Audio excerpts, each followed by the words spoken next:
I knew that if it happened, God allowed it. And so I had to rely on my foundation of trust that I know that God is for me. God cannot befriend people who do not believe him. Okay, and say it again, I am a friend of God. That means that if I am a friend of God, he is a friend of mine. He is my friend. Jesus is my friend. Jesus is my Savior. Jesus is my Lord, but we also are friends. The text tonight suggests that you can have a friend who hurts you. Yeah, you can have a friend who hurts you. And there have been times and moments in my life that God has hurt me. Yeah, he has hurt me.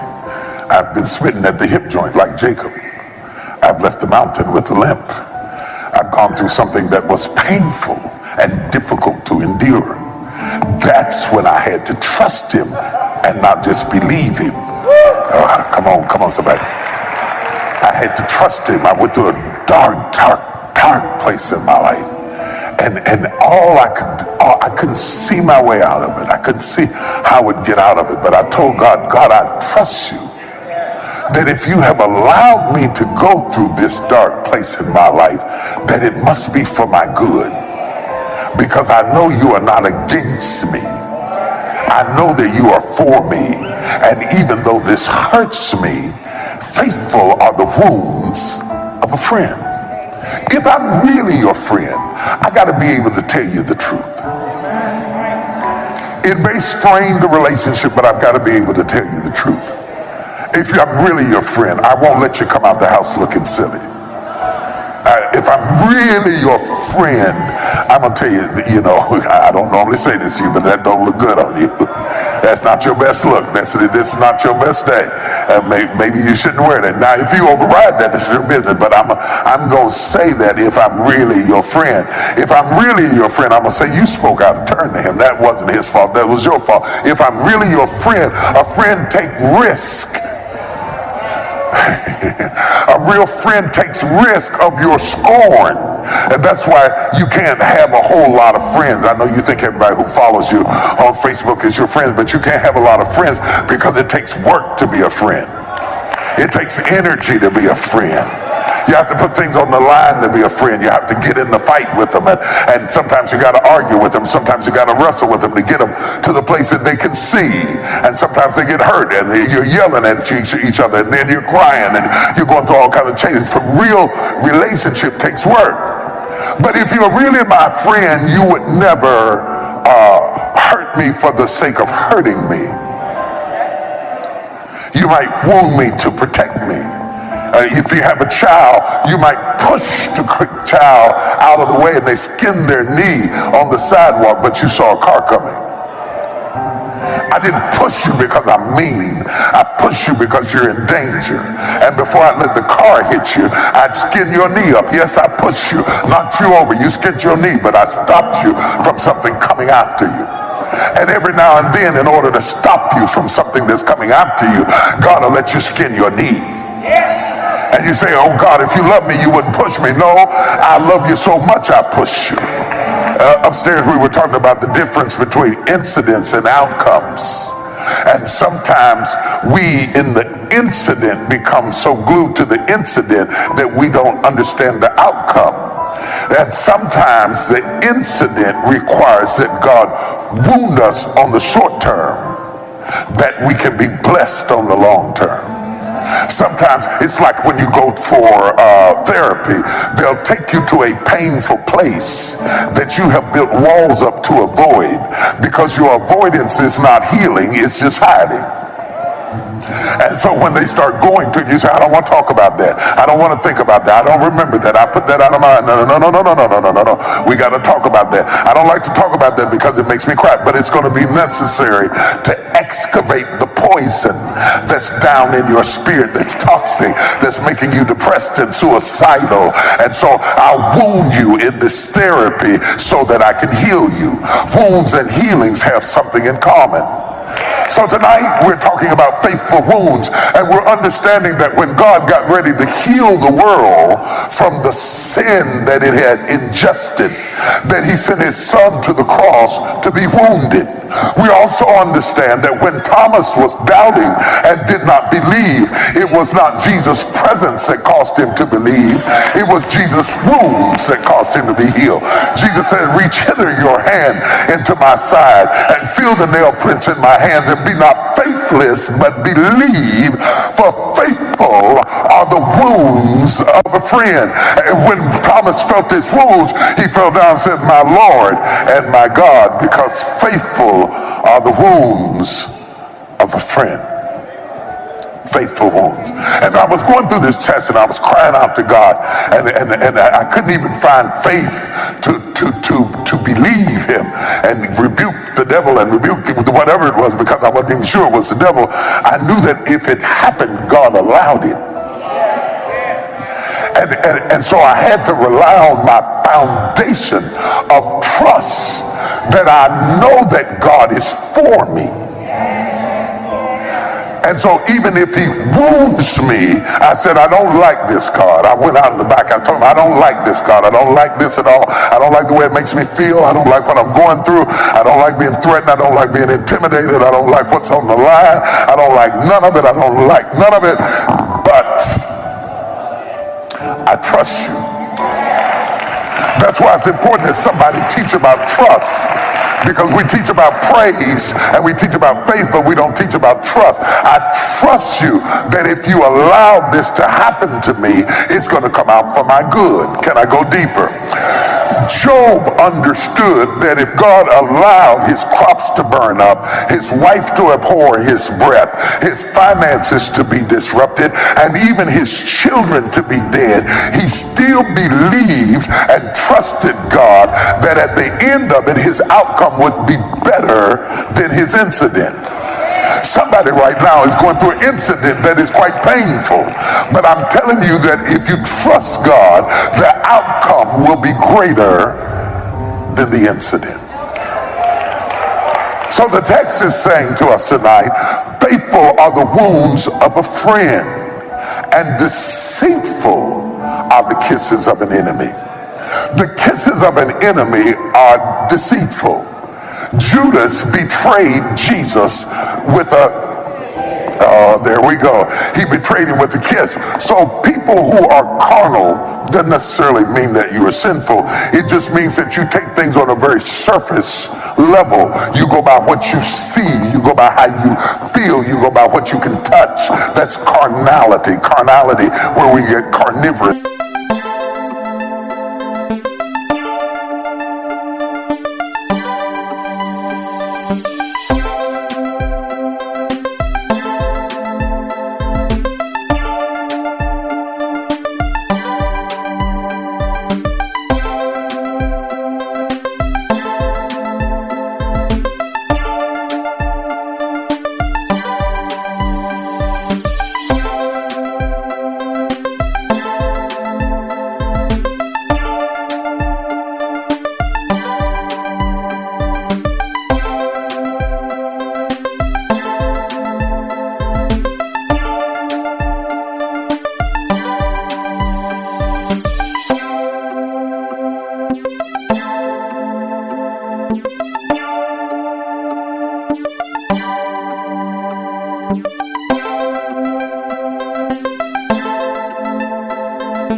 Meat, you are controlled by the flesh senses.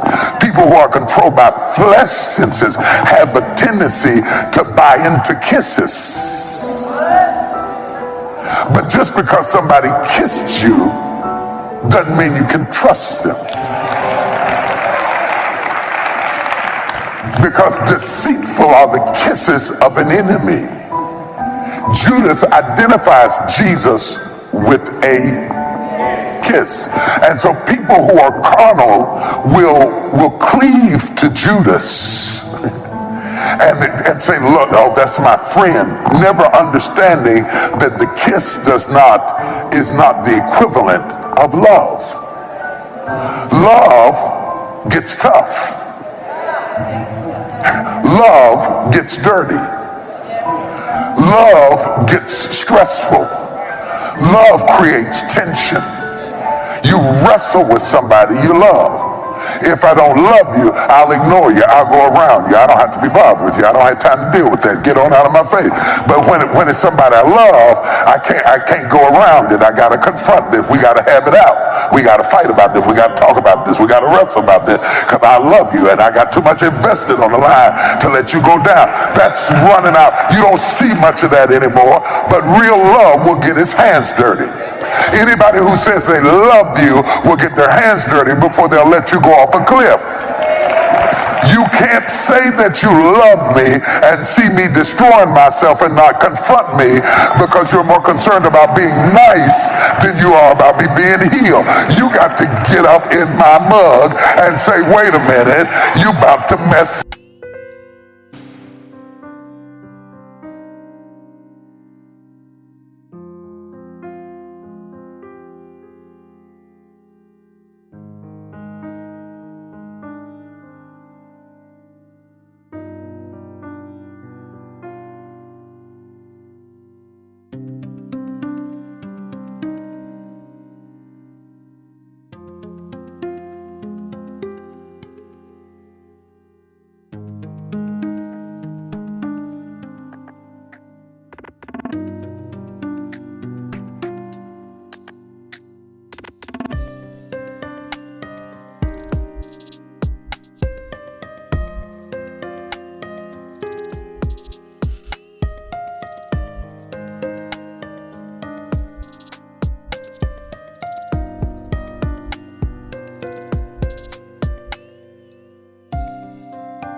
This whole thing up.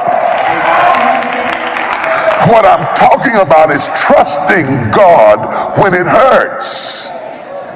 What do you think trust is all about? I don't need to trust him in a promotion. I need to trust him in a downturning, in a layoff, in a crisis, in a problem. I need to trust him when I don't understand his method. I trust his outcome. In the short run, I'm in pain. In the long run, my kidney no longer has cancer. In the short run, Abraham takes his son Isaac up on the mountain and offers him up. But in the long run, Paul writes to Timothy and says, I fought a good fight. Let him know, being me is not easy. It's not for the faint of heart. It's not in my suits. You can get suits like me, but they won't make you stand like me. I fought a good fight, baby. I fought one hell of a fight. Are there any fighters in here? Slap somebody and tell them I fought a good fight. I fought my way up. I fought to get to work. I fought to get up on my feet. I fought to stand. I fought to carry on. I fought to love. I fought to live. I fought to get out of the bed. I fought with my fears, my doubts, my anxieties, my insecurities. I fought with haters, liars, backbiters, and betrayers. I even had to fight with family. And many times I laid in the bed, I couldn't go to sleep because I was fighting with myself. I fought.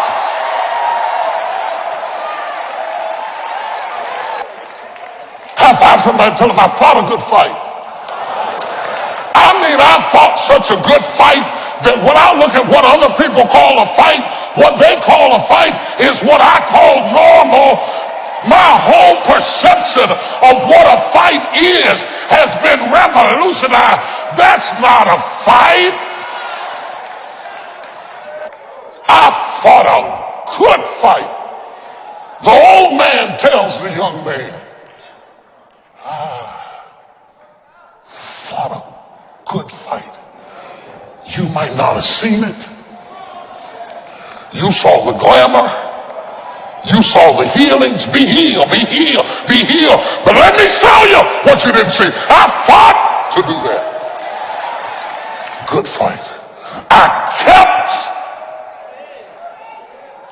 kept the faith. I kept it. I lost a lot of stuff. I lost a lot of friends. I lost a lot of strength. I lost a lot of courage. I lost a lot of time. I lost a lot of money. But I kept down on my knees. I was still believing. Broke, I was believing. Lonely, I was believing. Betrayed, I was.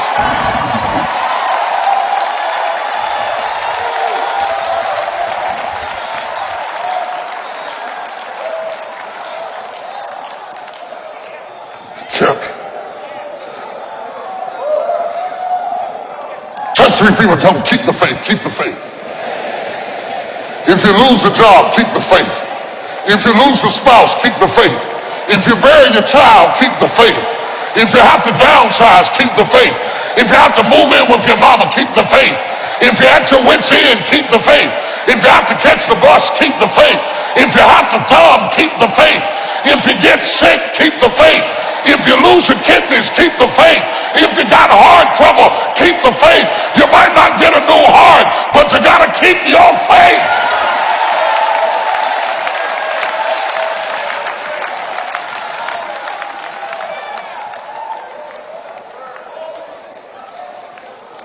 Then he says, the old man says to the young man, I finished my course. I am concerned because we are living in a world that has become comfortable with going to school and getting an incomplete.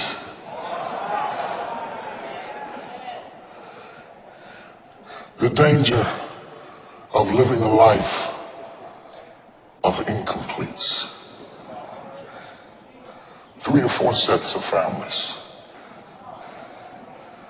3 or 4 sets of kids. Nobody can count on you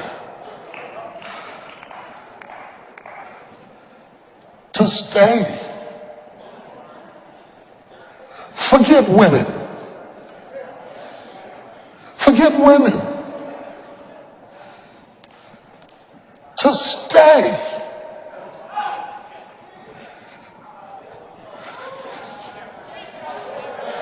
You don't have to be a superhero.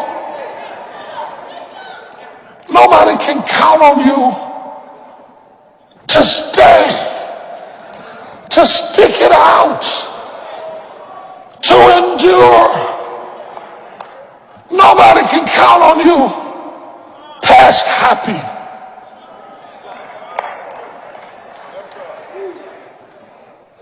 They used to come in my office and say, I'm leaving him because he's beaten me. I'm leaving him because he abused my children. I'm leaving him because he's homicidal.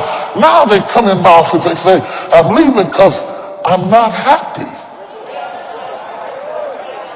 You're not happy? Who told you you were gonna be happy? What does that have to do with anything? Who do you know in your life that is happy all the time? You quit because you weren't happy?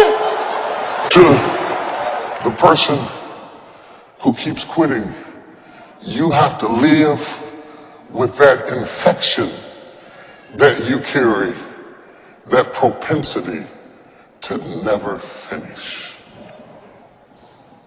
Paul says, I finished my course. I didn't finish yours. I didn't finish yours. I didn't finish yours. I didn't finish yours. I'm not into your business. I'm not trying to get in your business. People who are trying to finish their course are not nosy. Because they are so focused trying to finish what they started. I don't have time to worry about what's going on in your house. I'm so busy trying to manage what's going on in. It's all I can do to finish my course.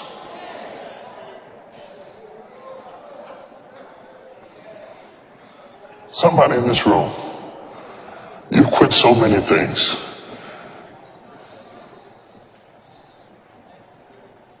But you've lost respect for yourself. Somebody said, give me the grace to endure. Don't misunderstand it. You can't be no whip now. The Apostle Paul got into trouble. Lord, remove this thorn from my flesh. He had to pray. He had to go through some tough times. He said, I got so depressed. I got so discouraged. I wanted to die. I prayed after seeing people get healed and delivered. I've raised people from the dead and couldn't get the thorn out of my own flesh. The contradictions of being powerful outwardly and conflicted inwardly is enough to make you quit. And still, he finished the course with a God who said no to his own prayer. Oh, y'all don't want to talk to me. What do you do when you're better on the outside than you are on the inside? I can get rid of your thorn, but I gotta bear. Oh my God, this is so good. I'm gonna get my own CD. I'm gonna get this. Isn't it amazing how good you can be at fixing other people's lives? You know exactly what they ought to do.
Even Jesus struggled with finishing. He goes to the Garden of Gethsemane and says, oh no, Daddy, this is tougher than I thought.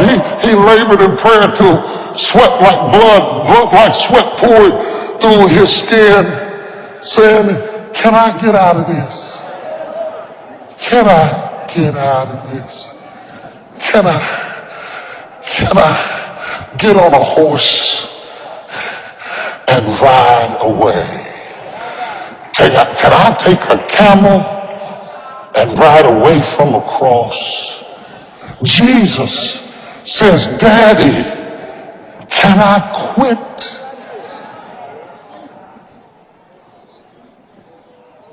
I've never seen the Potter's house so quiet.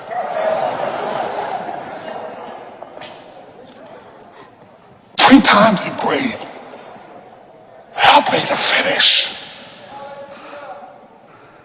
Is there a way that I can get out of being me?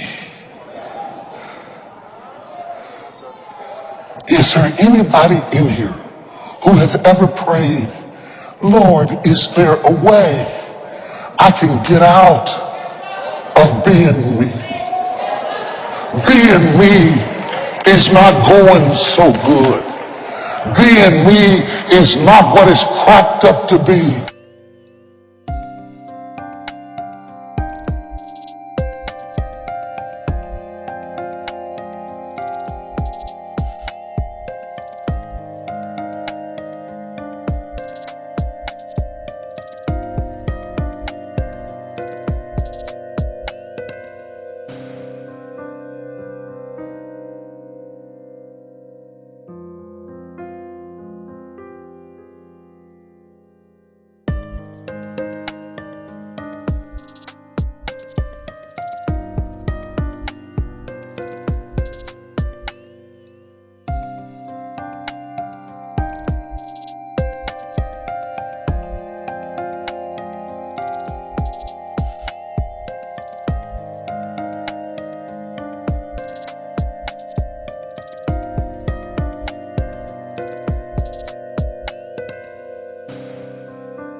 Daddy,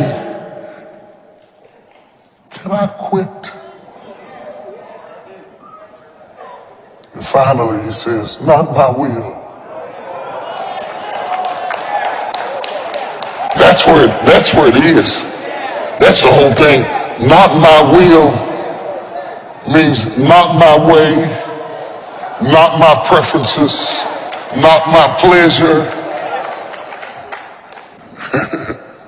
not my style, not what I wanted, not what I liked, but thine.